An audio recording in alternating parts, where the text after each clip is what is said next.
시청자 여러분 안녕하십니까? 한 주간의 한인사회 주요 소식을 전해드리는 KBN 뉴스 주간 브리핑입니다. 그 어느 때보다 무더웠던 여름을 뒤로하고 한인사회에서는 다채로운 가을 행사들이 연이어 개최되고 있습니다. 힘든 이민 생활에 힘이 되고 위로가 되고 자녀들에게도 좋은 민족적 경험이 되고 있습니다.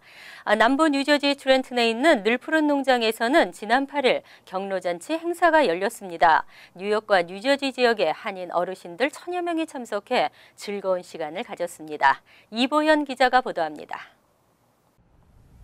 아침 일찍 뉴욕과 뉴저지를 출발한 버스들이 차례로 도착합니다. 해마다 이맘때면 열리는 늘푸른 농장 경로잔치에 참석하기 위한 한인 어르신들입니다. 뉴저지 트렌톤 근교에 있는 늘푸른 농장. 오늘 이곳을 찾은 1000여 명의 한인 어르신들은 농장 측에서 마련한 식사와 공연으로 즐거운 하루를 보냈습니다. 오늘 행사를 준비한 늘푸른 농장 김종일 대표는 지금의 농장이 있기까지 한인 어르신들의 사랑과 관심이 있었다며 올해 작황이 좋지 않지만 변함없이 어르신들을 섬길 수 있게 돼 감사하다고 말했습니다. 올해는 기후가 좀 안 좋아가지고 과일이 풍년이 못했어요. 그래서 저희 마음을 다해가지고 그냥 성실껏 조그맣게 준비했어요. 그래서 흡족하지는 않지만 또 맛있는 음식을 또 자시고 우리 오늘 한 해를 또 마무리하는 그런 과정이 됐으면 좋겠습니다. 한인 정치인과 단체장들도 어르신들의 건강을 바라는 마음을 전하고 농장의 발전을 기원했습니다.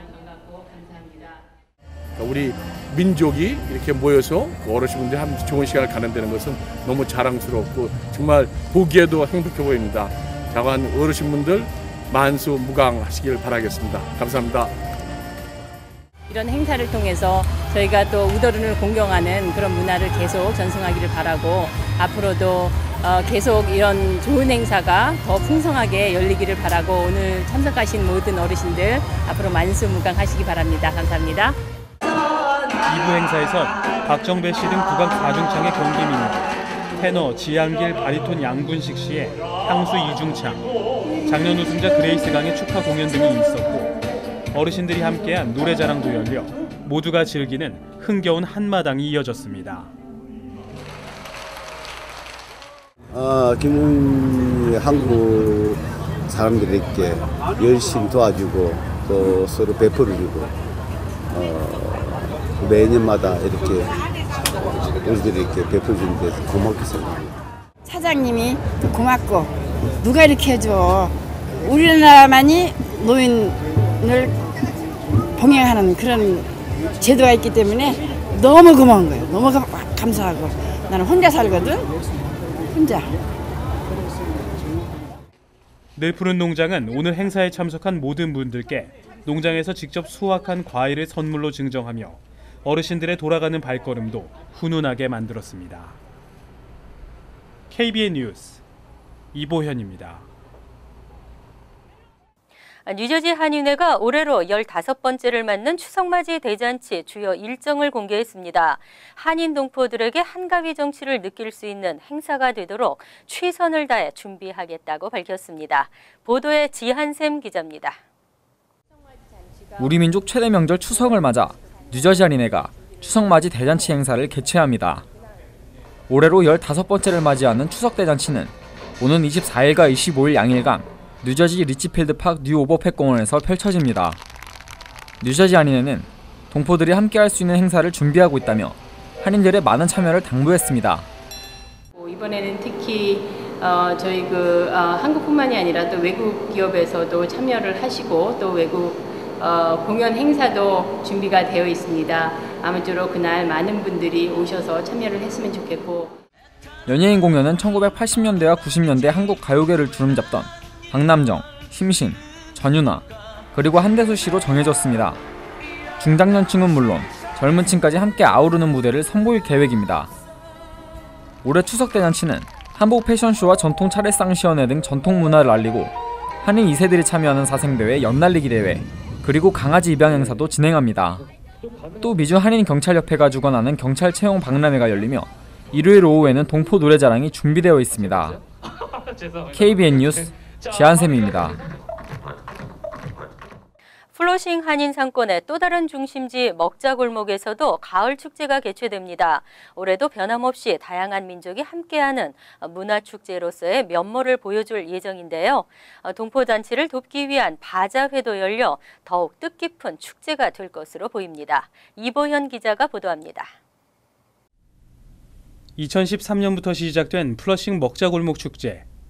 올해는 플러싱 가을 축제로 그 이름을 바꾸어 치러집니다. 축제는 오는 17일 오전 11시부터 플러싱 한인 상권이 밀집해 있는 머레이 힐역 인근 149가와 41 애비뉴 코너를 중심으로 부스를 설치해 개최됩니다.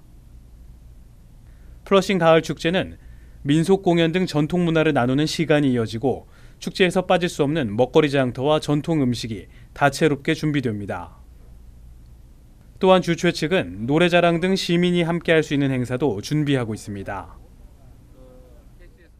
먹자골목 그 원래 행사하고 거의 비슷하게 돌아가고 몇 가지 그러니까 그 민속 게임들 줄다리기라든가 씨름 요것만 제외하고는 아마 거의 그 똑같이 할 거고요. 특히 이번엔 뉴욕 한인봉사센터 동포회관 건립을 위한 바자회도 같이 진행됩니다. 먹자골목 상인 번영회와 인근 상인도 동포사회 자산을 위해 도움의 손길을 보태겠다고 밝혔습니다. 정말 우리 후세들에게 좋은 우리의 자산을 넘겨줬으면 하는 그런 바람이 큽니다. 그래서 우리 먹자골목 상인 번영회에서도 부스 나와서 어떤 이익을 추구하는 것보다는 같이 참여해서 기금 마련하는 데 도움이 되려고 합니다.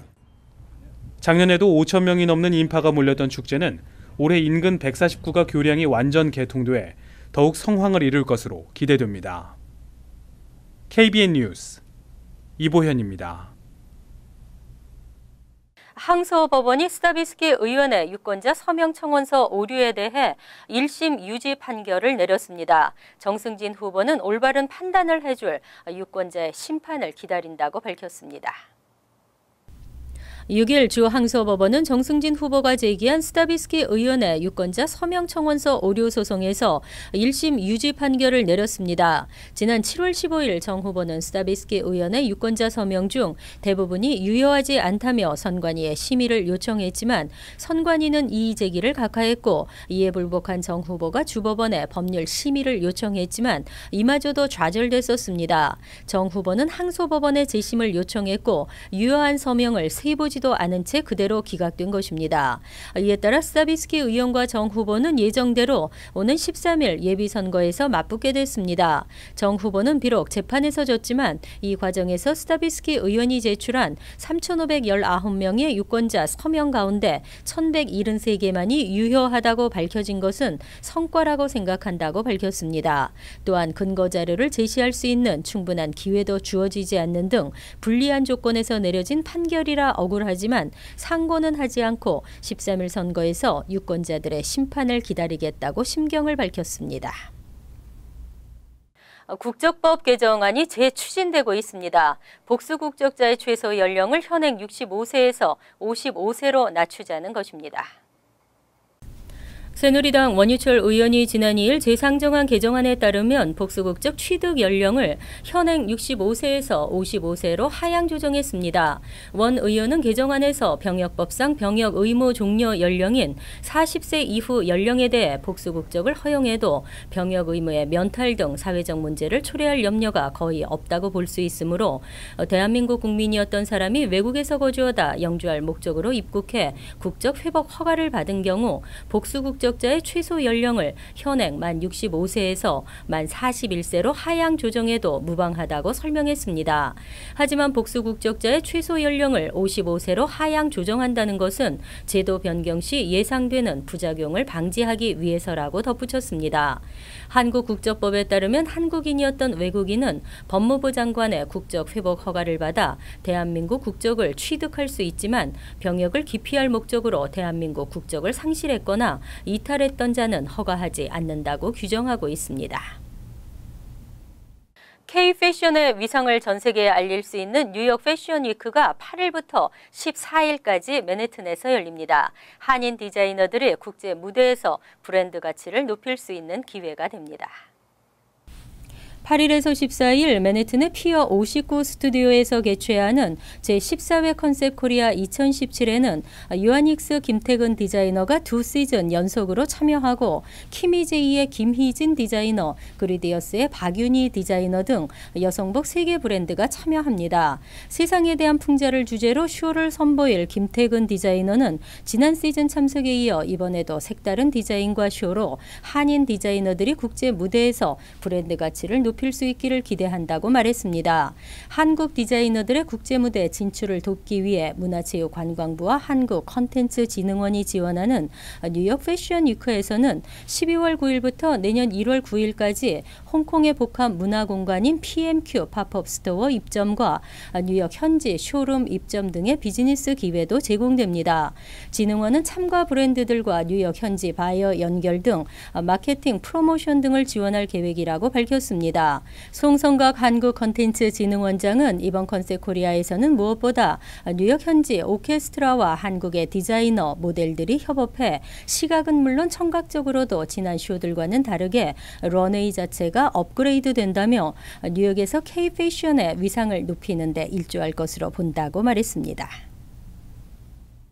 병원이 은폐하고 경찰이 협조하는 그 이면의 진실은 무엇일까요? 피해자 김성수 씨 가족과 한인사회가 끊임없이 노력한 결과 검찰이 15일 가족과의 간담회를 갖기로 했습니다. 부인 헬렌 김 씨는 무엇보다 억울함을 밝히고 싶다고 전했습니다. 6일 뉴욕 한인 학부모 협회가 개최한 기자회견에서 김성수 씨의 부인 헬렌 김 씨는 브롱스 검찰청 측에서 오는 15일 가족들과의 간담회를 갖고 수사를 계속 진행할지 여부를 결정하기로 한 것으로 안다고 밝혔습니다. 이어 이번 간담회에서 한치의 의혹도 없이 사건의 진실이 밝혀질 수 있도록 검찰청에 촉구할 계획이라고 전했습니다.